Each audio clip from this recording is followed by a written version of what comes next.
ஒவ்வொருவரையும் ஆண்டவர் இந்த பூமியில வைத்தது சாபத்திற்காக அல்ல, ஆசீர்வாதத்திற்காகவே. நாமே இந்த பூமிக்கு ஆசீர்வாதமான மக்கள் தான், அதுல எந்த மாற்று கருத்தும் இல்லை. ஆனால் கர்த்தர் ஒவ்வொருத்தருக்கும் ஒரு ஆவிக்குரிய ரூட் வச்சிருக்கிறார். இந்த ஆவிக்குரிய பாதையில போகும்போது, உதாரணமா இப்ப ஆபிரகாம் எடுத்துக்கோங்களேன். அவர் அந்த மெசபொத்தேமியா தேசத்துல இருந்து, கல்தேயர் பட்டணத்துல இருந்து அவர் கானானுக்கு போக வேண்டும். இது உலக பிரகாரமாய் அவருக்கு கொடுக்கப்பட்ட ஒரு டாஸ்க். ஆனால் இவைகளுக்கு நடுவே ஒரு ஆவிக்குரிய ஆசீர்வாதம் அவருக்கு வந்து கொண்டே இருக்கிறது. என்னவென்று சொன்னால், இதனோடு கூட அவர் புறப்பட்டு போகும்பொழுது அவருக்கு ஈசாக்கு வர வேண்டும். அந்த ஈசாக்கின் வழியாக கிறிஸ்துவின் சந்ததி, கலாத்தியர்கள் எழுதும் போது அந்த சந்ததி கிறிஸ்துவே என்று எழுதுகிறார். அந்த சந்ததி கிறிஸ்து வர வேண்டும். இந்த கானான், உலக பிரகாரமாக இருக்க கானான் பரம கானானுக்கு அடையாளமாக இருக்கிறது. இந்த ஆபிரகாமின் பிரயாணம் புறஜாதியார் நம்முடைய பிரயாணம் எப்படி நாம் பாபிலோனிலிருந்து, கல்தேயர் பட்டணத்திலிருந்து புறப்பட்டு பரம கானானுக்கு போகிறோம் என்பதற்கு ஒரு அடையாளம் இருக்கிறது. அதில் ஆண்டவர் ஆபிரகாமை பார்த்து, நான் உன்னை ஆசீர்வதிக்கவே ஆசீர்வதித்து உன்னை பெரிய ஜாதியாக்குவேன் என்று சொல்லுகிறார். இந்த வார்த்தை ஆபிரகாமுக்கு வந்தவுடன் ஆபிரகாம் புறப்பட்டு கானானை நோக்கி புறப்படுகிறார். புறப்பட்டு ஆபிரகாம் போய் கொண்டிருக்கும் பொழுது அவர் வாழ்க்கையில் ஏற்படக்கூடிய சில டைவர்ஷன்ஸ் அல்லது ஆசீர்வாதத்தை தடை பண்ணி போடக்கூடிய அல்லது திருப்பி விடக்கூடிய சில காரியங்களை தான் நாம் பார்க்க போகிறோம். இப்போ ஆபிரகாம் புறப்பட்டு போகிறார். 12ஆம் அதிகாரத்தில் இந்த வாக்குத்தத்தத்தை அவர் பெற்றுக்கொண்டு புறப்பட ஆரம்பித்த உடனேயே அவருக்கு விரோதமான ஒரு காரியம் நடைபெறுகிறது. ஆபிரகாமுக்கும் சாராளுக்கும் ஆக இந்த வாக்குத்தத்தம் கொடுக்கப்படுகிறது. ஆனால் ஆண்டவர் ஆபிரகாமை பார்த்துதான் சொல்லுகிறார், உன்னை பெரிய ஜாதியாக்கி உன் பேரை பெருமைப்படுத்துவேன். இந்த வாக்குத்தத்தை பெற்றுக்கொண்டு ஆபிரகாம் புறப்பட்டு போகும்போது வழியிலே பார்வோன் சந்திக்கப்படுகிறான். பார்வோன் என்ன செய்கிறான்? சாராளை தூக்கி கொண்டு போகிறான். இதற்கு உலக பிரகாரமாய் நாம் நிறைய காரணம் சொல்லுகிறோம். அதில் ஒன்று, பார்வோனுடைய பிரபுக்கள், 15வது வசனம் 12ஆம் அதிகாரம். பார்வோனுடைய பிரபுக்களும் அவளை கண்டு பார்வோனுக்கு முன்பாக அவளை புகழ்ந்தார்கள். அப்பொழுது அந்த ஸ்திரீ பார்வோனுடைய அரண்மனைக்கு கொண்டு போகப்பட்டாள். இதை நீங்கள் கவனிக்க வேண்டும். இந்த ஸ்திரீ பார்வோனுடைய அரண்மனைக்கு கொண்டு போகப்படும் போது அவளுக்கு வயது 65. ஏன்னா ஆபிரகாம் ஆரானை விட்டு கிளம்பும் போது வயது 75 என்று 12ஆம் அதிகாரம் 4-5 வசனங்கள் சொல்லுகிறது. அவனுக்கு 75 வயது, சாராளுக்கு 65 வயது. புறப்பட்டு போகிறார்கள். அவர்கள் புறப்பட்டு போகிறார்கள். 65 வயதுக்கு மேலதான் அவங்க ஆரம்பிக்கிறாங்களே. ஒரு 65 வயது ஒரு பெண்மணியை, அழகு, அவள் அந்த 65 வயதில் அவள் அழகாக இருக்கிறாள் வைத்துக் கொள்வோம். அவன் தூக்கி கொண்டு போகிறான் பார்வோன். இதற்கு பின்னால் என்ன இருக்கிறது? இங்கேதான் ஒரு மிகப்பெரிய மாஸ்டர் பிளான். என்னவென்று சொன்னால், இப்பொழுது ஆபிரகாம் வழியாக இந்த சந்ததி வர வேண்டும். சாராளை அழைத்துக் கொண்டு போய்விட்டார்கள். இப்பொழுது கர்த்தர் பார்வோனுடைய வீட்டை வாதிக்கிறார். ஆனால் இங்கேதான் ஆபிரகாமுடைய ஆசீர்வாதத்துக்குள்ளே பிசாசினுடைய திட்டம் இருக்கிறது. என்னவென்று சொன்னால், பார்வோன் சாராளை அழைத்துக் கொண்டு போனது மாத்திரமல்ல, அவளை வைத்துக் கொண்டு அவளுக்கு பதிலாக அவன் வேறொரு காரியத்தை அவளுக்கு கொடுக்கிறான். அவள் நிமித்தம் 16வது வசனம், அவள் நிமித்தம் அவன் ஆபிரகாமுக்கு தயை பாராட்டினான். அவனுக்கு ஆடு மாடுகளும் கழுதைகளும் வேலைக்காரரும் வேலைக்காரிகளும் கோழிக்கை கழுதைகளும் ஒட்டகங்களும் கிடைத்தன. இப்பொழுது இவனுடைய மனைவியை எடுத்துக்கொண்டு வைத்துக்கொண்டு ஆபிரகாமுக்கு பார்வோன் ஆசீர்வாதங்களை கொடுக்கிறான். உலக பிரகாரமாய் அந்த காலகட்டத்தில் இது எந்த விதமான தவறும் கிடையாது. அந்த காலத்தில் நடக்கிற ஒரு சம்பவம் தான். ஆனால் ஆபிரகாம் அப்படிப்பட்டவன் அல்ல. அவன் தேவனுடைய திட்டத்தை பெற்றவன். நான் எப்பொழுதும் சொல்லுகிற காரியம் உண்டு. உலக பிரகாரமாக வாழ்கிறவர்களுக்கு ஒரு சட்டம் இருக்கிறது. உலக பிரகாரமாய் வாழ்கிறவர்களுக்கு ஒரு ஆசீர்வாதம் இருக்கிறது. ஆனால் உங்களுக்கும் எனக்கும் பரலோகத்தினுடைய சட்டம், உங்களுக்கும் எனக்கும் பரலோகத்தினுடைய திட்டம், அதன்படி போகிற நமக்கு இந்த உலகத்தில் உள்ள எல்லாம் அப்ளிகள் ஆகாது. நாம் இந்த உலகத்தின் துரைத்தனங்களுக்கு கீழ்ப்படைய வேண்டும், சட்டத்திட்டங்களுக்கு கீழ்ப்படைய வேண்டும், அதில் எந்த மாற்று கருத்தும் இல்லை. ஆனால் எல்லாவற்றையும் அனுபவிக்க எனக்கு தகுதி உண்டு. எல்லாமும் எனக்கு தகுதியாகிறாது. அதான் ரொம்ப முக்கியம். ஆண்டவர் நமக்கு எல்லாத்தையும் கொடுக்கிறாரு. ஆனா எதெல்லாம் நாம் அனுபவிக்கணுங்கிறத அவர் வரையறை வைத்து வச்சிருக்கிறார். ஆவிக்குரியவர்கள் எல்லாவற்றையும் அனுபவித்து விட முடியாது உலக பிரகாரமாக. அதே மாதிரி தான் ஆபிரகாம் தேவனுடைய திட்டத்தை பெற்ற மனுஷன். இந்த உலக பிரகாரமாக எல்லாம் பெற்றுக்கொள்ளக்கூடியதை அவன் பெற்றுக்கொள்ள முடியாது. இப்பொழுது பார்வோன் கொடுக்கிற ஆசீர்வாதம், இந்த ஆசீர்வாதத்தை அவன் வாங்குறான். உலக பிரகாரமாய் பார்த்தால் அது சரி. ஆனால் நம்முடைய காலத்துக்கு, நம்முடைய ஆவிக்குரிய விதத்தில் யோசித்து பாருங்கள். அவனுடைய மனைவியை கொண்டு போய் வைத்துக் கொண்டு அதற்கு மாற்றாக அவன் சில காரியங்களை கொடுக்கிறான். இப்பொழுது ஆபிரகாம் எல்லாவற்றையும் வாங்கிக் கொள்ளுகிறார். இப்பொழுது வாங்கிக் கொண்டது மாத்திரமல்ல, அந்த இடத்துல ஒரு சாபம் அவருக்குள்ளே நுழைகிறது. எப்படி ஒரு ஓமையில நாம் வாசிக்கிறோம், நீர் நல்ல விதைகளை தானே விதைத்தீர், சாத்தான் எப்படி கலைகளை விதைத்தான் என்று சொல்லி நாம் நித்திரை பண்ணும்போது சாத்தான் கலைகளை விதைத்தான் என்று சொல்லி பார்க்கிறோம். அதே மாதிரி ஆபிரகாமுடைய ஆசீர்வாதத்துக்குள்ள ஒரு கலையை கொண்டு வந்து பார்வோன் விதைக்கிறான். பார்வோன் வழியாக பிசாசு விதைக்கிறான். என்ன நடக்கிறது? இப்பொழுது வேலைக்காரர்களும் வேலைக்காரர்களும் கொடுக்கப்பட்டார்கள். ஆண்டவர் பார்வோனை தடுக்கிறார். தடுத்து விட்டு வாதிக்கிறார். அதன்படி அவன் திருப்பி அனுப்பி விடுகிறான். சாராள் வந்து விட்டாள். சாராளை வைத்துக் கொண்டு அவன் கொடுத்த ஆசீர்வாதங்களை வாங்கி கொண்டு ஆபிரகாம் சாராள் வந்தவுடன் என்ன செய்திருக்க வேண்டும் என்று சொன்னால், அந்த ஆசீர்வாதங்களை திருப்பி தந்திருக்க வேண்டும். என் மனைவியை வைத்துக் கொண்டு கொடுத்த ஆசீர்வாதம் இது, ஆகவே இது எனக்கு வேண்டாம், இதை நீ வைத்துக்கொள், என்னை ஆசீர்வதிக்க கர்த்தர் வல்லமை உள்ளவராய் இருக்கிறார் என்று சொல்லி இருக்க வேண்டும். ஆனால் அதை அவன் சொல்லவில்லை. சொல்லாதபடிக்கு அவன் என்ன செய்தான்? அதே அதிகாரம் கடைசி வசனம், பார்வோன் அவனை குறித்து தன் மனுஷருக்கு கட்டளை கொடுத்தான். அவர்கள் அவனையும் அவன் மனைவியும் அவனுக்கு உண்டான எல்லாவற்றையும் அனுப்பிவிட்டார்கள். ஆரானிலிருந்து புறப்படும் போது ஆரானின் மனிதர்கள் தான் அவனோடு கூட இருந்தார்கள் என்று 13ஆம் அதிகாரம் சொல்லுகிறது. ஆரானில் சவதரித்த மனிதர்கள். ஆனால் பார்வோன் இடத்துல வரும்போது பார்வோன் கொடுத்த மனிதர்கள் அவரோடு கூட வருகிறார்கள். அதில் ஒன்றுதான் ஆகார். இந்த ஆகார் வந்த உடனே இந்த ஆகார் வழியாகத்தான் ஆபிரகாம் வாழ்க்கையில ஒரு கலை விதைக்கப்படுகிறது. 15ஆம் அதிகாரம் வரைக்கும் பிரச்சனை இல்லை. 15ஆம் அதிகாரத்தில் ஆண்டவர் ஆபிரகாமை பார்த்து ஒரு காரியம் சொல்லுகிறார், உன் சந்ததி வானத்தின் நட்சத்திரத்தை போல இருக்கும். 15:5 இந்த வாக்குத்தத்தம் ஆபிரகாமுக்கு வந்தவுடன் பிசாசு பார்க்கிறான், கர்த்தர் இவனை ஆசீர்வதிக்க தொடங்கிட்டாரு, இவன் சந்ததி வானத்து நட்சத்திரத்தை போல மாறப்போது, இந்த சந்ததிக்குள்ள என்ன செய்ய வேண்டும்? ஒரு கலையை விதைக்க வேண்டும். இப்போது அவன் சாராள் மூலமாகவே ஆகாரை கொண்டு வந்து கொடுக்கிறான். சாராள் வழியாக கொண்டு வருகிறான். பல நேரங்களில உலக பிரகாரமாய் வரக்கூடிய எல்லா ஆசீர்வாதங்களும் ஆசீர்வாதங்கள் அல்ல. இந்த உலகத்தில் கிடைக்கிற எல்லா ஆசீர்வாதங்களும் கர்த்தர் கொடுக்கிறது இல்லை. நாம் என்ன நினைக்கிறோம்? எது வந்தாலும் கர்த்தர் கொடுக்கிற ஆசீர்வாதம் இல்லைங்க. அப்படி இல்லை. எல்லா ஆசீர்வாதமும் கர்த்தர் கொடுக்கிறது இல்லை. பிசாசு கூட கொடுக்குமே. பிசாசு ஆண்டவரை பார்த்து சொல்றது, என்னை தாழ விழுந்து பணிந்து கொண்டால் எல்லாவற்றையும் நான் உனக்கு தருவேன். பிசாசு ஆசீர்வாதங்களை கொடுக்கும். எது தேவனத்திலிருந்து வருது, எது பிசாசு கிட்ட இருந்து வரதுங்கிறத நாம கொஞ்சம் நிதானிச்சு பார்க்கணும். பிசாசு கிட்ட இருந்து வரக்கூடிய ஆசீர்வாதத்தை நாம் வாங்கக்கூடாது. அதை வாங்கினால் அது சாபமாய் மாறும். பல நேரங்களில நாம் ஒரு குறைவுபடும் போது, இல்லாமை வரும்போது, அது வந்துச்சுன்னா உடனே கர்த்தர் கொடுக்கிறது தான் அப்படின்னு நம்ம நினைச்சுக்கிறோம். அப்படி கிடையாது. பிசாசும் கொடுக்கும். அவன் கொண்டு வந்து அவன் கலைகளை விதைச்சிட்டு போயிடுவான். ஒரு நாங்கள் ஆண்டவரை ஏற்றுக்கொண்ட புதுதில் ஒரு கதை சொல்வார்கள் பிரசங்கங்களில். அது இப்பொழுது உங்களுக்கு சொன்னால் இந்த இடத்துக்கு அது சரியாக இருக்கும் என்று நினைக்கிறேன். ஒரு மனிதன் வீட்டை விட்டு விட்டானாம். வீட்டை வாங்கி விட்டார் ஒருத்தர். ஆனால் வாங்கும்போது ஒரே ஒரு கண்டிஷன், ஐயா அதுல ஒரு ஆணி இருக்கிறது அந்த வீட்டுக்குள்ள, அந்த ஆணி மாத்திரம் எடுக்கக்கூடாது, அந்த ஆணி மாத்திரம் எனக்கு சொந்தம், மற்றபடி அந்த வீடு முழுவதும் உங்களுக்கு சொந்தம் என்று சொல்லிவிட்டார்.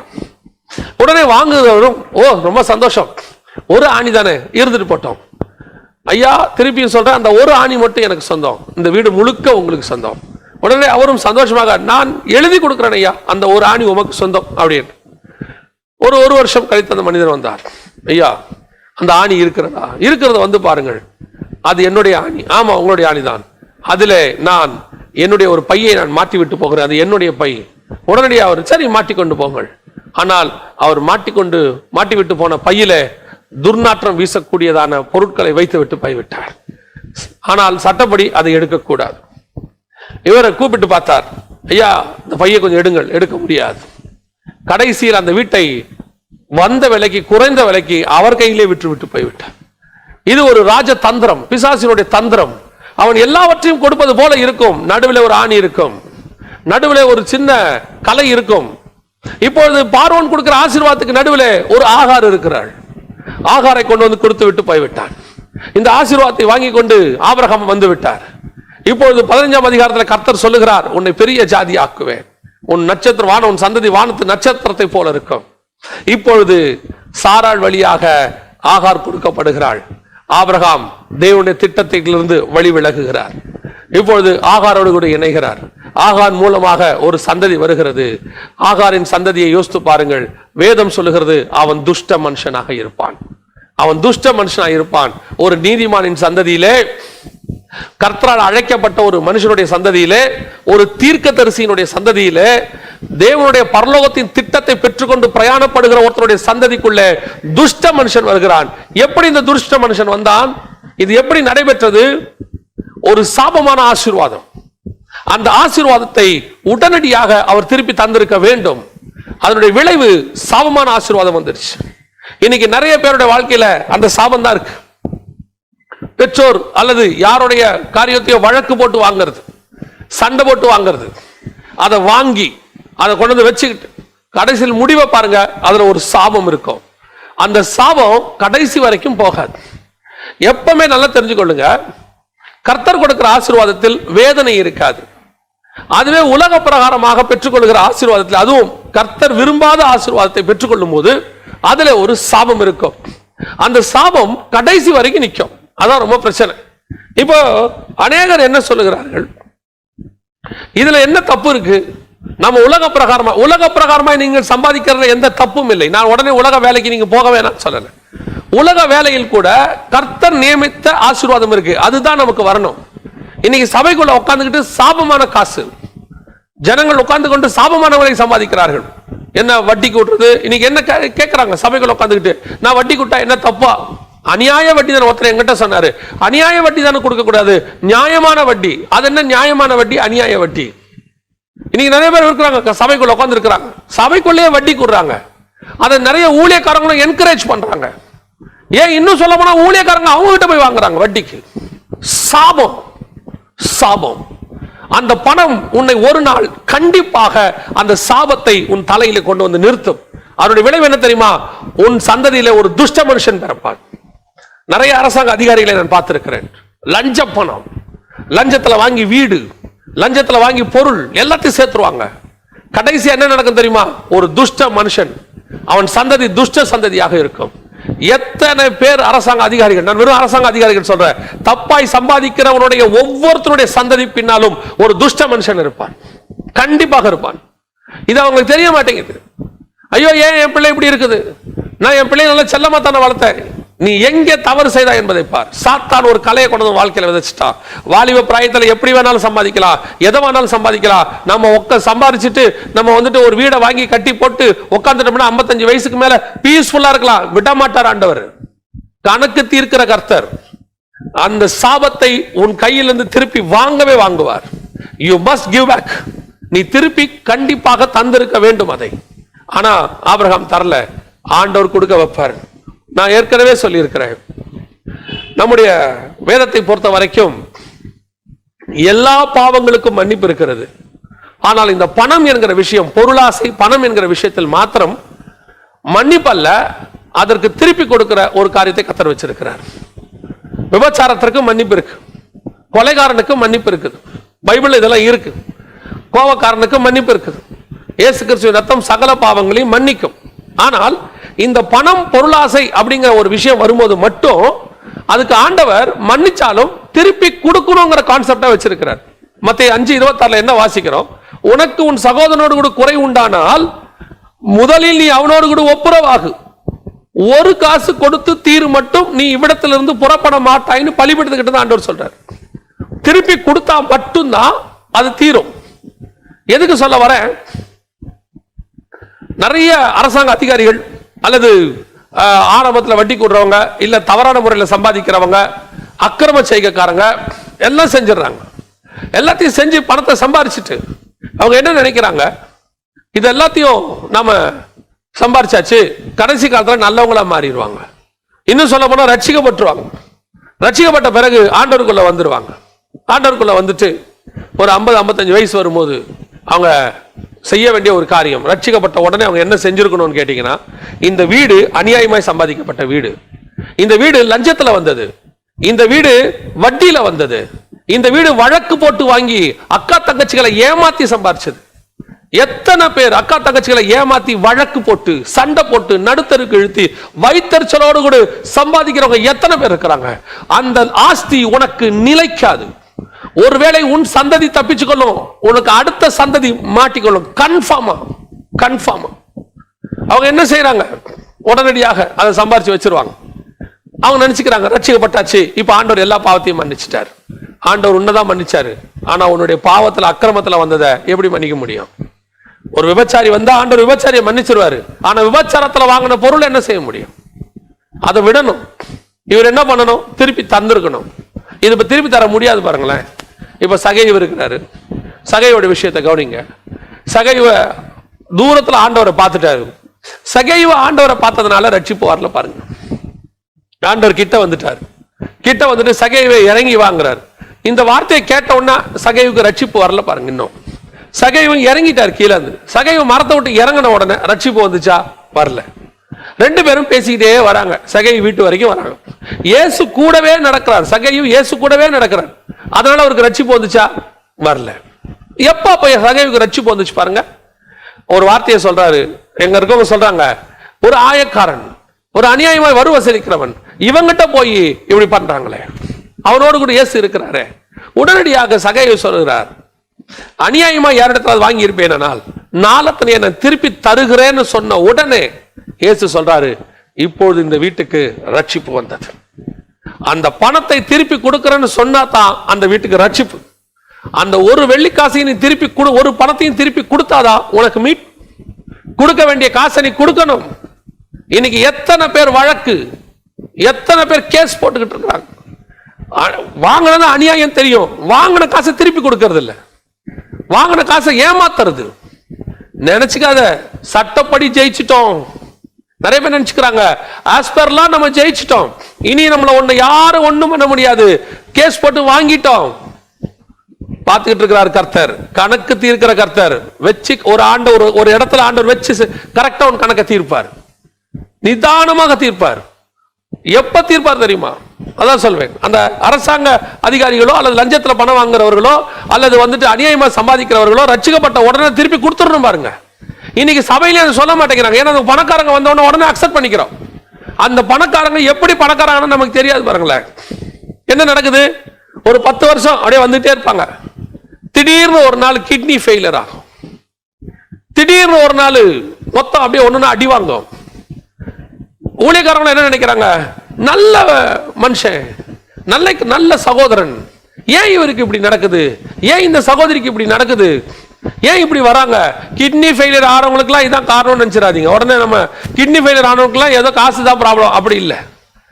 ஒரு உதாரணத்துக்கு சொல்றேன், ஏதோ ஒரு இடத்துல கர்த்தர் கை வைப்பார், உன்னுடைய காசை திருப்பி கொடுக்க வைப்பார். இல்லாத பட்சத்தில் இதைத்தான் செய்வார். ஏன் தெரியுமா? நீதியை சரி கட்டணும் ஆண்டவர், நீதியை சரி கட்டணும். ஆண்டவருக்கு உங்க சரீரத்தை விட உங்கள் ஆத்மா ரொம்ப முக்கியம். சரீரத்தை வாதித்தாவது உன் ஆத்மாவை காப்பாற்ற கர்த்தர் விரும்புகிறார். இன்னைக்கு ஏமாற்றி வாங்கினவர்கள் நல்லா வாழ்ந்தா சரித்திரமே இல்லைங்க, சாபமான காசு. எனக்கு ஒருத்தரை தெரியும், தன்னுடைய அக்கா தங்கச்சி எல்லாரையும் ஏமாற்றி ஒருத்தருக்கு ஒரு சொத்தையும் கொடுக்காம கேஸ் போட்டு எல்லாத்தையும் வாங்கிக்கிட்டாங்க. போதாத குறைச்சலுக்கு தன்னுடைய கணவனுடைய அக்கா தங்கச்சிகள் அவங்களுடைய சொத்தையும் ஏமாத்தி அவங்கள கேஸ் போட்டு மிரட்டி வாங்கிட்டாங்க. இப்ப ஏறக்குறைய 10 பேருடைய சொத்து அவங்க கையில இருந்துச்சு. நான் நேரடியாக பார்த்தவன். 10 பேருடைய சொத்து கையில இருந்துச்சு. அவங்களுக்கு ஒரே ஒரு பிள்ளை, அந்த பிள்ளையும் அவர்களோடு கூட இல்லை, அதுவும் வெளிநாட்டில் இருந்துச்சு. நடந்தது என்ன? அவ்வளவு சொத்து இருந்துச்சு. அந்த சந்ததி சாபத்தின் சந்ததி. இன்னைக்கு அது வழியாக ஒரு பிரயோஜனமும் இல்லை. எல்லா அக்கா தங்கச்சி ஏமாத்தி சம்பாரிச்ச காசு அந்த சந்ததியில் வந்த அந்த ஒரு பிள்ளைக்கும் நிம்மதி கிடையாது. அதனுடைய பிள்ளைகளுக்கு நல்ல வாழ்க்கை அமையல. சாபம். திருப்பி கொடுத்துருங்க, அதான் நல்லது. நீ எதை எடுத்தியோ அதை கொண்டு போய் திருப்பி கொடுத்துருங்க அவங்க கிட்ட, அதுதான் நல்லது. இல்லைன்னா அந்த சாபம் எங்க வரைக்கும் வரும் தெரியுங்களா? அதுதான் ரொம்ப கஷ்டங்க. அந்த சாபம் எங்க வரைக்கும் வரும் வாசி பாருங்க. ஆதியாகமத்தின் புஸ்தகம் 25ஆம் அதிகாரம், ஆதியாகமத்தின் புஸ்தகம் 25ஆம் அதிகாரத்துல 7வது வசனம். ஆபிரகாம் என்ன செய்கிறாரு? 6வது வசனம். ஆபிரகாமுக்கு இருந்த மறுமனையாட்டிகளின் பிள்ளைகளுக்கோ ஆபிரகாம் நன்கொடைகளை கொடுத்து தான் உயிரோடு இருக்கும் போதே அவர்களை தன் குமாரனாகிய ஈசாக்கை விட்டு கிழக்கே போக கீழ் தேசத்துக்கு அனுப்பி விட்டான். என்ன பண்றாரு? ஆபிரகாம் கரெக்ட் பண்ண பாக்குறாரு, எல்லாத்தையும் கரெக்ட் பண்ணிட்டார், எல்லாரையும் கீழ் தேசத்துக்கு அனுப்பிட்டாரு. ஆனா நடந்தது என்ன? 9வது வசனம். அவன் குமாரனாகிய ஈசாக்கும் இஸ்மவேலும் மம்ரேக்கு எதிரே ஏத்தியனான சோகாரின் குமாரனாகிய எப்ரோனின் நிலத்தில் உள்ள மக்பேலா என்னப்பட்ட குகையிலே அவனை அடக்கம் பண்ணினார்கள். என்ன நடக்குது? எல்லாரையும் அனுப்பிட்டாரு, உயிரோடு இருக்கும் போதே அனுப்பிட்டாரு. தன் மகன் ஈசாக்கை விட்டு யாரும் அவனை டிஸ்டர்ப் பண்ணக்கூடாதுன்னு அனுப்பி விட்டுட்டாரு. பரிசுகளை கொடுத்து தேவையான எல்லா கிஃப்டையும் கொடுத்து அனுப்பி விட்டுட்டாரு. ஆனா சாகும் போது யார் அடக்கம் பண்றா பாத்தீங்களா? ஈசாக்கும் இஸ்மவேலும். இந்த சாபம் போகவே இல்லை பாருங்க. சாவல துஷ்ட மனுஷன் நிக்கிறான் பாருங்க. ஒரு நீதிமானுடைய சந்ததி, ஒரு நீதிமானுடைய மரணத்துக்குள்ள ஒரு துஷ்ட மனுஷன் நிக்கிறான். எல்லாரையும் அனுப்பின ஆபிரகாமால இஸ்மவேலை அனுப்ப முடியல பாருங்க. காரணம் என்ன? சாபத்தின் காசு, தன் மனைவியை வைத்து கொடுக்கப்பட்ட காசு, அதை பெற்றுக்கொண்டார். இமிடியேட்டா திருப்பி கொடுத்துருக்கணும். இந்தப்பா நீ என் மனைவியை கொடுத்துட்ட, இதான் நீ வச்சுக்க, இது எனக்கு வேண்டாம். ஆசீர்வதிக்கிறவர் கர்த்தர். அதனுடைய விளைவு என்ன? இன்னைக்கு நீதிமானின் சந்ததிக்குள்ள ஒரு கள்ள விதை விதைக்கப்பட்டு ஒரு மனுஷன் உருவாகி எங்க வந்து நிக்குது? அவனுடைய நிக்குது, மரணம் வரைக்கும் வந்து நிக்குது. நீ சாபமா சம்பாரிச்சது, உங்களுடைய சாப காசு உங்கள் மரணம் வரைக்கும் வந்து நிற்கும். உங்கள் மரணத்திலும் அது வந்து நிற்கும். Very careful. எத்தனை பேர் மறிக்கும் பொழுது அந்த பாடியை எடுக்க விடாம வீடுகள்ல சண்டை நடக்க தெரியுமா? காரணம், தவறான உறவில் பிறந்த பிள்ளைகள் வருகிறது அங்கிருந்து. இவர் எனக்கும் தகப்பன் என்று சொல்லுகிறது. அவர்கள் சொல்லுகிறார்கள், இல்ல நாங்க மட்டும்தான் பிள்ளைகள். ஏன்னா அவங்களுக்கு தெரியாது பாருங்க, இன்னொரு குடும்பம் இருந்ததே தெரிய மாட்டேங்குது. அதனுடைய விளைவு என்ன? வந்து 2 பேரும் நின்னு எனக்கு தேவையானதை செட்டில் பண்ணுங்க, இல்ல நான் பாடியை எடுக்க விட மாட்டேன். நீ ஒருவேளை அது வரைக்கும் ஒரு நீதிமானாக எல்லார் எதிரிலும் வாழ்ந்திருக்கலாம். அந்த நீ செத்த பிறகு உன்னுடைய சாட்சி அங்கே நாறிக் கொண்டிருக்கிறது. நீ செத்திருப்ப, உங்களால கரெக்ட் பண்ணவே முடியாதப்ப நீங்க படுத்து கிடப்பீங்க. ஆனா உங்களுக்கு முன்னாடி நின்னு உங்களுடைய சாட்சியை கெடுத்து கொண்டு இருப்பாங்க. எல்லாரும் சொல்லுவாங்க, இந்த மனுஷனா இவரா இப்படி செஞ்சார், நம்பவே முடியலையே, இவருக்கு இன்னொரு குடும்பமா, இவருக்கு இப்படி. ஏன்? சாபம். சாபம் வந்து நிற்கும். யாருக்கு தெரியாது, மறைச்சு வாழ்க்கை வாழ்ந்துடலாம், நம்ம அப்படி செஞ்சலாம் இப்படி செஞ்சலாம் நினைக்காதீங்க. வெளியரங்கமாக்குகிற கர்த்தர் உயிரோடு இருக்கும் போதே கரெக்ட் பண்ணிடணும். ஆபிரகாமால அதை கரெக்ட் பண்ணவே முடியல பாருங்க. ஏன் முடியல? எல்லாரையும் அனுப்பின ஆபிரகாம், ஆனா இஸ்மவேலை அனுப்பும் போது மட்டும் வசனம் சொல்லுது, ஆண்டவரே சொல்றாரு அந்த இஸ்மவேலை அனுப்பி, சாரால் சொல்றாங்க இஸ்மவேலை அனுப்பி விட்டுருங்க. ஆண்டவர் சொல்றாரு, உன் மனைவி சொல்லுகிறபடி செய்.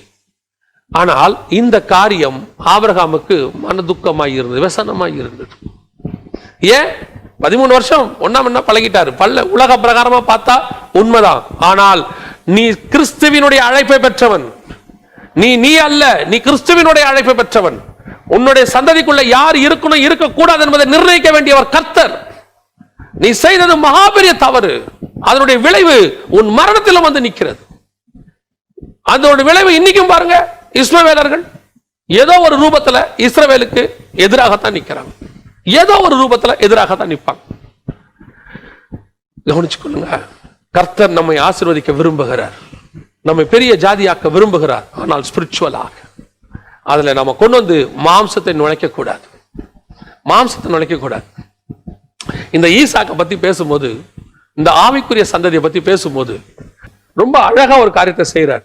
14ஆம் அதிகாரத்துல உன்னை அடுத்து ஈசாக்கை பத்தி பேச போறார். 15ஆம் அதிகாரத்துல ஈசாக்கை பத்தி ஆண்டவர் பேச போறார். உனக்கு ஒரு குமாரனை தருவேன்னு சொல்ல போறார்.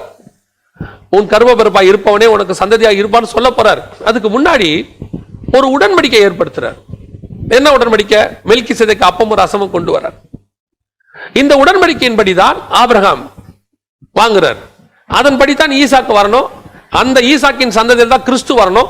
கிறிஸ்து தான் அந்த உடன்படிக்கையை கொண்டு வந்து ஆரம்பிக்கணும். அதனுடைய மாடலை தான் இங்க ஆபிரகாமுக்கு செய்யறாங்க, அப்பமும் ரசமும். அது கிறிஸ்து வந்து அப்பமும் ரசமும் எடுத்து திருப்பி கொடுக்கணும். இதைத்தான் கிறிஸ்து சொல்றாரு, ஆபிரகாமின் நாட்களை பார்க்க ஆவலாய் இருந்தார். ஏன்? இந்த கம்யூனியன் வாங்குற அந்த உடன்படிக்கை நாட்கள், புதிய உடன்படிக்கை நாட்கள், பரலோகத்துக்கு வாசல் திறக்கிற நாள், இயேசுவின் சரீரம் ஆகிய அந்த திரைச்சிலை கிளிற நாள், அந்த அப்பத்தை எடுத்து கொடுக்கிறார். இதுதான் அங்க வாங்குறார். இந்த மேலான கம்யூனியன் மெல்கிசேதேக்கு கிறிஸ்துவின் மூலமாக செய்யப்படுகிற அந்த உடன்படிக்கை தான் ஆபிரகாமுக்கு நிர்ணயிக்கப்பட்டது. ஆனால் எப்ப 16ஆம் அதிகாரத்தில் ஆகார் வந்துட்டாங்களோ, வந்த உடனே ஆண்டவர் சொல்றாரு 17ஆம் அதிகாரத்துல விருத்த சேதனத்தை குறித்து பேசுறாரு. ஏன் விருத்த சேதனம் வந்துச்சு? விருத்த சேதனம் ஏன் வந்துச்சு? இது இஸ்மவேலுக்காகவும் ஆபிரகாம் வழியாக வரக்கூடிய உலகத்தின் சந்ததிகளுக்காகவும் ஏற்படுத்தப்பட்டது. இது ஈசாக்கு ஏற்படுத்தப்பட்டது இல்ல. ஈசாக்கு ஏற்படுத்தப்பட்ட உடன்படிக்கை அப்பமும் ரசமும். இப்போ ஆபிரகாம் தனக்கு கொடுக்கப்பட்ட அந்த மகா மேன்மையான அழைப்பை விட்டுட்டு இஸ்மவேலுக்குள்ள வந்துட்டார். இஸ்மவேல் பிறந்த உடனே கர்த்தர் சொல்றாரு, இதுவும் உன்னுடைய சந்ததியா இருக்கு, இதையும் நம்ம அழிக்க முடியாது, ஏன்னா நீ எனக்கு ரொம்ப பிரியமானவன். அதனால என்ன செய்யறேன், இந்த சந்ததிக்கு ஒரு உலக பிரகாரமான உடன்படிக்கை ஏற்படுத்தி கொடுக்கிறேன் அப்படின்னு சொல்லி, அதுதான் விருத்த சேதனம். அது ஒரு மாம்ச பிரகாரமான ஒரு உடன்படிக்கை. கிறிஸ்து வருமளவும் ஆபிரகாமுடைய பூமிக்குரிய சந்ததி சாகாமல் இருப்பதற்கு கர்த்தர் ஏற்படுத்தின உடன்படிக்கை. வானத்துக்குரிய சந்ததிக்கு அப்பமும் ரசமும், பூமிக்குரிய சந்ததிக்கு விருத்த சேதனம். 15ஆம் அதிகாரம் 5ஆம் வசனத்தில் சொல்றாரு, உன் சந்ததியை வானத்து நட்சத்திரத்தை போல ஆக்குவேன். ஆனால் எப்போ ஒரு பூமிக்குரிய சந்ததி ஆபிரகாமுக்கு வந்துடுச்சோ, இப்ப ஆண்டவர் சொல்றாரு, உன் சந்ததியை வானத்து நட்சத்திரத்தை போலவும் கடற்கரை மணலை போலவும். நிறைய பேர் இந்த வசனத்தை வாக்கு தத்தமா கொடுக்குறாங்க. வாக்கு தத்தமா கொடுத்துட்டு என்ன சொல்றாங்க? வானத்துக்குரிய ஆசீர்வாதம், பூமிக்குரிய ஆசீர்வாதம் இல்லைங்க. வானத்துக்குரிய ஆசீர்வாதம் மட்டும்தான் ஆபிரகாமுக்கு. 15:5 ஆதியாகமம் அதைத்தான் சொல்லுது. அதற்கு பிறகு உபாகமம் 1:10 மோசே சொல்லும் போது அதைத்தான் சொல்றாரு, உங்கள் சந்ததி வானத்து நட்சத்திரத்தை போல இருக்கும் என்று கர்த்தர் சொன்னார். யோசுவாவும் அதைத்தான் சொல்றாரு. எல்லா இடங்களிலும் அப்படித்தான் வருது. 2 இடத்துலதான் பூமியின் தூளை போலவும் கடற்கரை மணலை போலவும் இஸ்ரவேலை பார்த்து ஆண்டவர் சொல்வார். காரணம் அவங்க வீழ்ச்சி அடைஞ்ச பிறகு. அப்ப தேவனுடைய சந்ததி வானத்து நட்சத்திரம், பூமிக்குரிய சந்ததி கடற்கரை மணல். அதுதான் இஸ்மவேல், கேத்தூராள், இந்த உலக பிரகாரமான மறுமனையாட்டிகளின் சந்ததிகள். இந்த சந்ததிக்கும் அந்த சந்ததிக்கும் வானத்துக்கும் பூமிக்கும் உள்ள தூரம். இப்ப என்ன ஆயிடுச்சு? இந்த பூமிக்குரிய சந்ததிக்கு விருத்த சேதனமோ வானத்துக்குரிய சந்ததிக்கு அப்பமும் ரசமும் கர்த்தர் உருவாக்கிட்டார். இப்ப யோசிச்சு பாருங்க, ஆபிரகாமுடைய பேரை 17ஆம் அதிகாரத்துல தாங்க ஆபிரகாம்னு மாத்துறாரு. ஆபிரகாம் என்பது ஆபிரகாம் ஆகிறது. நிறைய பேர் நினைக்கிறாங்க, உன்னுடைய திரளான ஜாதிகளுக்கு உன்னை தகப்பனாக்க ஆண்டவர் ஆசீர்வதிச்சிட்டாரு. கொஞ்சம் உட்கார்ந்து ஆவிக்குரிய விதத்தில் அதை யோசிச்சு பாருங்க.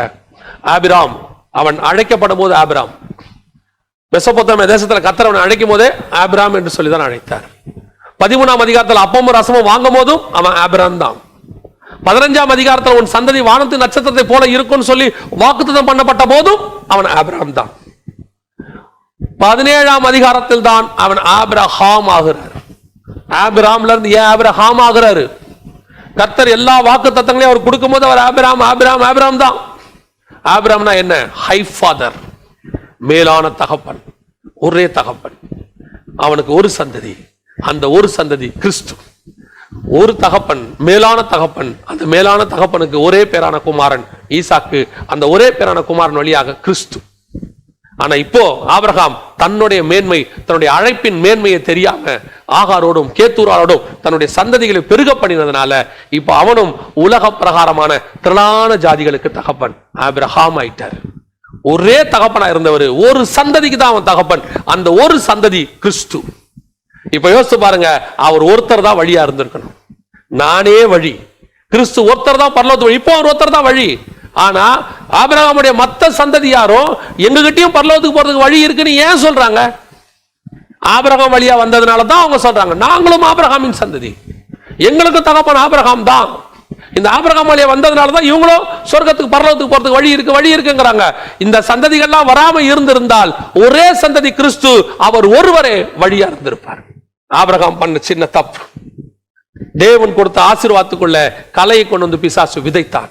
மேன்மையான அழைப்பு போயிருச்சு, மேன்மையான அழைப்பு போயிருச்சு. ஹை ஃபாதர் அது போயிட்டு பூமியில் உள்ள திரளான, அவன் வானத்தில் உள்ள அந்த ஒரு சந்ததிக்கு மட்டும் தகப்பனா இருக்க வேண்டியவன். யோசிச்சு பாருங்க, பூமியில் உள்ள அத்தனை பேருக்கும் இப்ப அவன் தகப்பனாகி வேர்ல்ட்லி ஃபாதரா மாறிட்டான். ஹெவன்லி ஃபாதர் அவன். அந்த ஹெவன்லி ஃபாதருக்கு முன்னடையாளமானவன். அந்த ஹெவன்லி ஃபாதருக்குரிய முன்னடையாளமா, அதாவது ஒரு மாதிரியாக இங்க கொண்டு வந்து வச்சார் அவனை. அவன் சாராளுடைய பேச்சை கேட்டு ஆகாரோடு கூட இணைந்ததுனால 17ஆம் அதிகாரத்துல கர்த்தர் சொல்லிட்டாரு, இனி ஆபிரகாமா இருப்பார், இனி திரளான ஜாதிகளுக்கு தகப்பன். ஒரு விருத்த சேதனம், உலக பிரகாரமான ஆசீர்வாதத்துக்கு திருப்பி விட்டுட்டார். அவன் வானத்துக்குரிய ஆசீர்வாதம். எப்போ ஆசீர்வாதத்துக்குள்ள ஒரு களை விதைக்கப்படுதோ, ஒரு சின்ன களை, ஐயோ யோசிச்சு பாருங்க, ஏன் ராகேல் வழியில செத்து போனாங்க, புறப்பட்டாங்க 2 பேரும், லேயாலும் ராகேலும். ஒரு சின்ன சொரூபம் கொண்டு வந்து கூடாரத்துக்குள்ள வச்சு மூலிப்பேட்டை போட்டு உட்கார்ந்தாங்க. தேவனுடைய சந்ததியாகிய இஸ்ரவேலுடைய சந்ததிக்குள்ள ஒரு சொரூபம் உள்ளே வந்தது. அந்த அம்மா நினைச்சாங்க, யாருக்கும் தெரியாது, அப்பா வீட்டுல இருக்கிற ரொம்ப காஸ்ட்லியான பொருள், ஒரு சின்ன சொரூபம் கொண்டு வந்து வச்சாச்சு, யாருக்கும் தெரியாது, நம்ம தானே வச்சிருக்கிறோம், ஓகே ரைட் ஃபைன். அந்த சொரூபம் அவளை கானானுக்குள்ளே போக விடாமல் கொன்னு போட்டது. வழியில செத்து போனாள். அத்தனை பேரும் கானானுக்குள்ள பிரவேசிச்சாங்க, அந்த அம்மா மட்டும் செத்து போச்சு. நீ யாரையாவது வஞ்சித்து ஒரு சின்ன காரியத்தை கொண்டு வந்து உங்க வீட்டுக்குள்ள நம்ம வச்சிட்டோம்னா அது நமக்கு கலையாக மாறும், அது நமக்கு கண்ணியாக மாறும். ஒரு நாள் அது நம்மை கொன்று போடும். இன்னைக்கு ஆபிரகாமுடைய சந்ததி பூமி ஃபுல்லா பரவிருச்சு.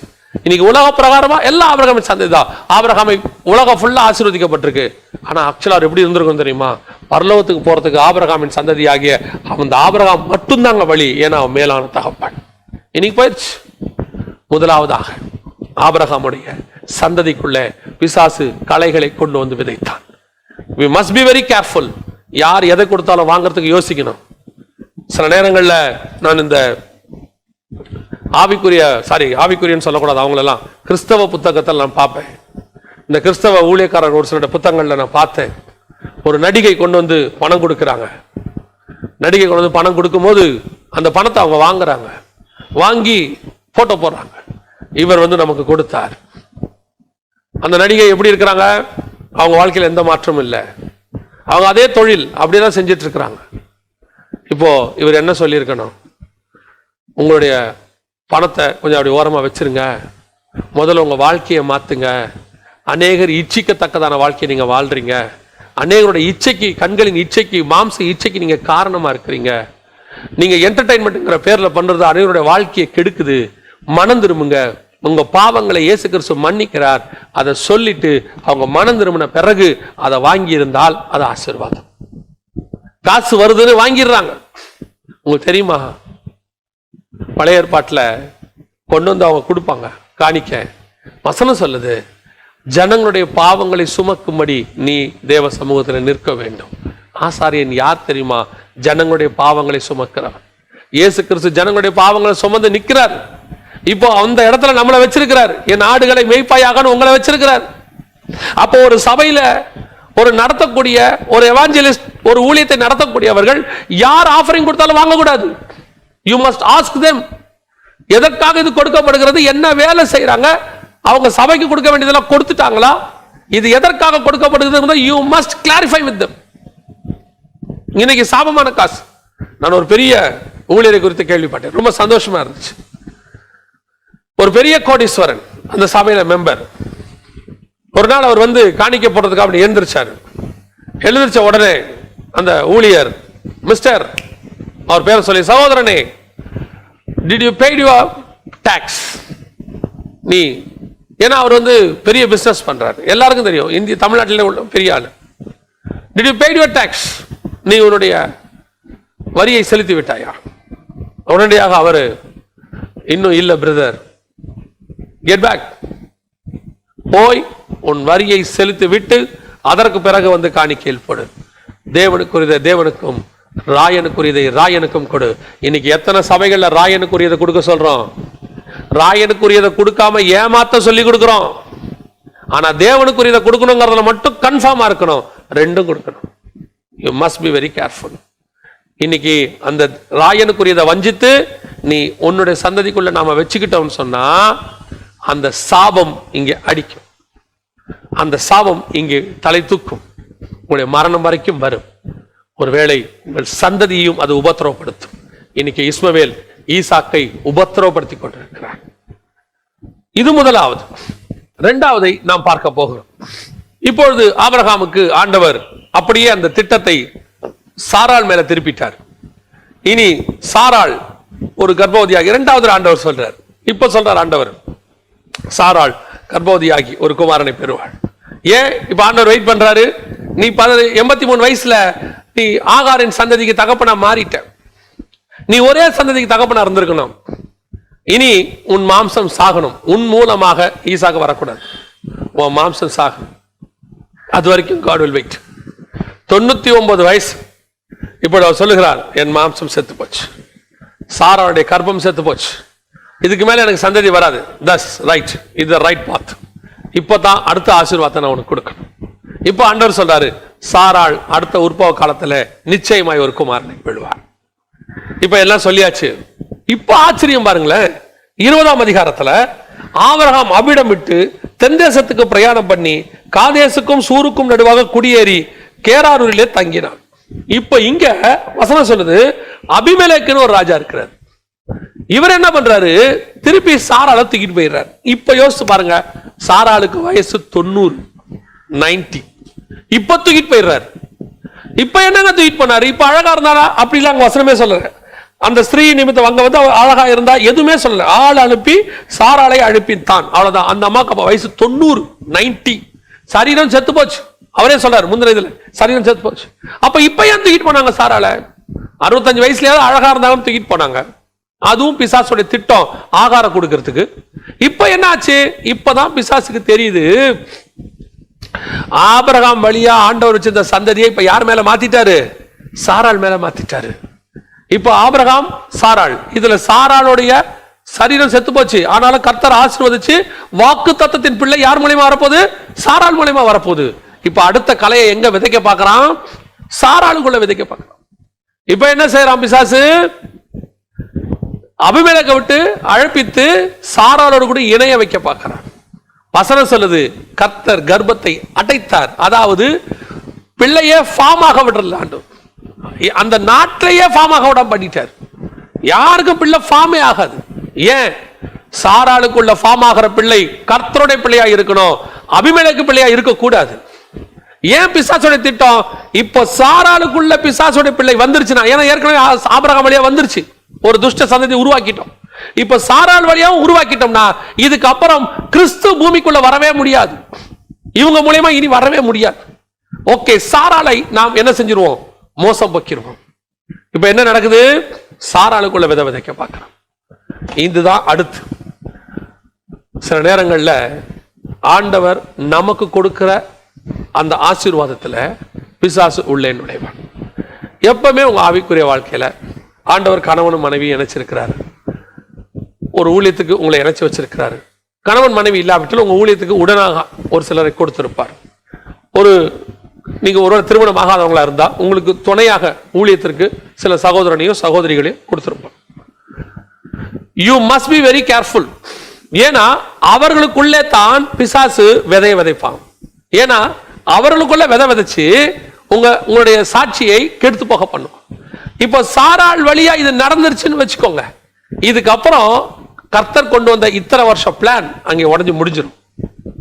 இதுக்கு தான் அபிமெலேக்கு சாராளை தூக்கிட்டு போறான். நாம நினைச்சுக்கிட்டோம் ஏதோ அபிமெலேக்கு தூக்கிட்டு போயிட்டாரு, நாம தூக்கிட்டு போய் சாராளை அழகா இருந்தாங்க. இல்லைங்க, இப்பதான் அவனுக்கு தெரியுது திட்டம் யார் மேல இருக்குதுங்கிறத பிசாசு கண்டுபிடிச்சிட்டான். இப்போ அந்த விதையை அவளுக்குள்ள விதைக்க பார்க்கிறான். திட்டம் உங்க மேல இருக்குன்னு தெரிஞ்சா சில நேரத்துல கேட்கறாங்க, ஒரு சிலர் என்ன கேள்வி கேட்பாங்க, ஏன் எங்களுக்கு மட்டும் இவ்வளவு பிரச்சனை? ஏன் கிறிஸ்துவின் சபைகளுக்கு மட்டும் இவ்வளவு போராட்டம்? ஏன் உண்மையா இருக்கிற ஊழியக்காரனுக்கே பிரச்சனை? ஏன் காரணம் என்ன? நீ கிறிஸ்துவின் திட்டத்தில் இருக்கிறோம், அதனாலதான் உங்களுக்கு இவ்வளவு போராட்டம். அதே ஒரு சில கிறிஸ்தவர்களுக்கு ஒரு பிரச்சனையும் இல்லை, அவங்க இன்னும் சொல்ல போனா சில தப்பான வாழ்க்கை கூட வாழ்றாங்க, இன்னும் கூட அவங்க கொஞ்சம் அப்படி இப்படி எல்லாம் இருக்கிறாங்க. அவங்களுக்கு எல்லாம் ஒண்ணும் இல்லையே, அவர்களுக்குள்ள ஏற்கனவே அபிமெலேக்கு விதை வந்துருச்சு, அவங்களுக்குள்ள ஏற்கனவே பார்வோன் ஆசீர்வாதம் வந்துருச்சு. இப்போ அந்த விதை விடாம தேவனுடைய திட்டத்தை சுமந்து கொண்டு போகிறவங்களுக்குள்ள தாங்க பிரச்சனையே வரும். அவங்களுக்கு தான் அந்த எதிர்ப்பு வரும், உங்களை தான் தூக்கிட்டு போவாங்க, உங்களை தான் உபத்திரவப்படுத்துவாங்க. நானும் கிறிஸ்துவுக்கு உண்மையா இருக்கணும்னு நினைக்கிறேன், நான் கிறிஸ்துவுக்கு முன்பாக உண்மை உள்ள சாட்சியா நிற்கணும்னு நினைக்கிறேன். எனக்கு வீட்லயும் மரியாதை இல்லை, எனக்கு ஆபீஸ்லயும் மரியாதை இல்லை, எங்க தாய் தகப்பன் மதிக்க மாட்டேங்கிறாங்க, நான் எல்லாம் அவங்களுக்கு உண்மை உள்ளதான் செய்யறேன், ஆனாலும் என்ன குறை கண்டுபிடிக்கிறாங்க. காரணம், நீ தேவனுடைய திட்டத்துக்குள்ள இருக்கிறவன், உன்னைத்தான் பிசாசு வேதனைப்படுத்துவான், உங்களை தான் வேதனைப்படுத்துவான். மற்றவங்களை பத்தி பிசாசு கவலையே கிடையாது, அது பார்வோனின் ஆசீர்வாதம். நீங்க யாரு? God's plan. உண்மையா இருக்கிற சபைகளுக்கு விரோதமாக போராட்டம் வரும். நான் எப்பவும் சொல்றேன், பல நேரங்களில் சபை 5000 பேர் 10,000 பேர் 20,000 பேர் அந்த சபைகளுக்கு போறவங்களை பிசாசு தடுக்கிறதே இல்லை. தெரியுமா உங்களுக்கு? பிசாசுக்கு தெரியும் எந்த சபைக்கு போனா இந்த ஆத்மா காப்பாற்றப்படும், அந்த சபைக்கு போடாம உங்களை தடுத்துருவான். அவ்வளவுதான். அது இத்தனைக்கும் உங்க சபை சின்ன சபையா இருக்கும், ஒரு 50 பேர் 100 பேர் தான் வச்சிருப்பீங்க. ஆனா உங்க சபைக்கு வரத்துக்கு போராட்டம், உங்க ஏரியால எதிர்ப்பு, உங்களை இருக்கிறவங்க உங்க சபைக்கு போக கூடாது சொல்லுவாங்க, போனா வந்து உங்க சபைக்கு எதிரில் கோஷம் போடுவாங்க, மூடுங்கம்பாங்க. அதுவே பாருங்க, பெரிய சபை மூடவே சொல்ல மாட்டாங்க, ஒரு பிரச்சனையும் இருக்காது. என்ன காரணம்? எல்லா பெரிய சபையும் அப்படின்னு சொல்லல, பெரிய சபைகள்ல நிறைய சபைகளை நான் பார்க்கிறேன், ஜனங்களுக்காக காம்ப்ரமைஸ் உபதேசம், காம்ப்ரமைஸ் உபதேசம். அதனால பிசாசு பார்த்தான், இது இங்க போனா ஒரு ப்ராப்ளம் இல்லை, இது பரலோகத்துக்கே வராது, நம்ம எதுக்கு அவங்களெல்லாம் தடுத்துக்கிட்டு இருப்பானே, அவங்கள விட்டுருங்க. அங்க தடுத்தாதான் இவங்க எங்க போயிருவாங்க? சத்தியம் பேசுற சபைக்கு போயிருவாங்க. சத்தியம் பேசுற ஊழியக்காரனுக்கு பாருங்க பிரச்சனை, அவங்கள தான் திட்டுவாங்க. இதுவே நல்லா என்டர்டைன் பண்ணி ஜாலியா ஜனங்க பரலோகத்துக்கு போறதுக்கு வழி சொல்ல மாட்டான். என்டர்டைன் பண்ணி நம்மள அப்படியே உலக பிரகாரமா சரீர பிரகாரமா சந்தோஷமா வச்சு அனுப்பாங்க ஊழியக்காரங்க. அங்க போய் பாருங்க, கூட்டம் அல்ல போதும். எப்பவும் சொல்லுவேன், சொல்லி பாருங்களேன். நீங்களே 3 நாள் சத்திய திருவிழா, வசன திருவிழா. கிரவுண்ட் காலியா இருக்கும். நீங்க வேணா நான் சொல்றது நீங்க செஞ்சு பாருங்க, காலியா இருக்கும். அதே நேரத்தில் 3 நாள் இன்னிசை இரவு, வண்ண விளக்குகள், ஆராதனை வீரருடைய ஆட்டம் பாட்டம் கொண்டாட்டம், வாலிபர்களுக்கு விருந்து. சொல்லி பாருங்க, கூட்டம் அல மோதும். ஏன் அங்க போனா பரலோகத்துக்கு போக மாட்டாங்கன்னு அவங்களுக்கு தெரியும். அதனால பிசாசு தடுக்கிறதே கிடையாது. எல்லா பர்மிஷனும் அவங்களுக்கு கிடைக்கும். ஒரு வசனத்தை வச்சு ஒரு கூட்டத்தை நடத்தலாம், நீங்க ட்ரை பண்ணி பாருங்க, மொத்த தடையும் உங்களுக்கு தான் வரும். நம்ம 50 பேர் கூடுவோம், அதுக்கே போலீஸ் பர்மிஷன் கிடைக்காது. அவங்க 50,000 பேர் டான்ஸ் ஆடுவாங்க, அதுக்கு பர்மிஷன் கிடைக்கும். பல நேரங்கள் அப்படித்தான் பிசாசு அதான் செய்வாங்க. நீங்க என்ன நினைக்கிறீங்க? ஏன் என்னையே தூக்கிட்டு போறாங்க? 90 வயசுல என்ன ஏன்டா தூக்கிட்டு போறீங்க? என்ன கொண்டு போய் வச்சு என்ன பண்ண போறீங்க? என் சரீரம் செத்து விட்டது. இல்லை, நீ தேவனுடைய திட்டத்துக்குள்ள இருக்கிறவன். எத்தனை வயசானாலும் தேவ திட்டத்துக்குள்ள இருக்கிறவனுக்கு உபத்திரவம் உண்டு. ஆண்டவர் ஆனாலும் அவைகளுக்கு நடுவில் உங்களை பத்திரமாய் பாதுகாப்பார். கர்த்தர் உங்களுக்கு சொன்ன வாக்கு தத்தம் நிறைவேறும். எவ்வளவு அழகா ஆண்டவர் செய்யறார் பாருங்க. கர்ப்பத்தை அடைத்தார். ஏன் அடைச்சாரு? ஒருத்தருக்கும் குழந்தை பிறக்காது. ஏன்? ஈசாக்கு பிறக்காவிட்டால் இந்த உலகத்தில் வேற யாருமே பிறக்க கூடாது. அதான் அந்த இடத்துல பிளான். ஈசாக்கு தான் பிறக்கணும், அது வரைக்கும் வேற ஒருத்தர் பிறக்க கூடாது. அந்த ஒரு ஈசாக்குக்காக மொத்த பேருடைய கர்ப்பத்தையும் அடைப்பதற்கு கர்த்தர் வல்லமை உள்ளவராக இருந்தார். உன்னுடைய வாக்கு தத்தம், நம்முடைய வாக்கு தத்தம் நிறைவேறுவதற்கு கர்த்தர் எதை வேணாலும் நமக்காக செய்வார். ஆனால் நீங்க மட்டும் உண்மை உள்ளவர்களாக இருங்க. ஆகாரம் கொடுத்துறாதீங்க. சாரால் பண்ண தப்பு என்ன? அவசரம். ஆகாரம் இவளோடு கூட சேரும், பிள்ளை கொடும்.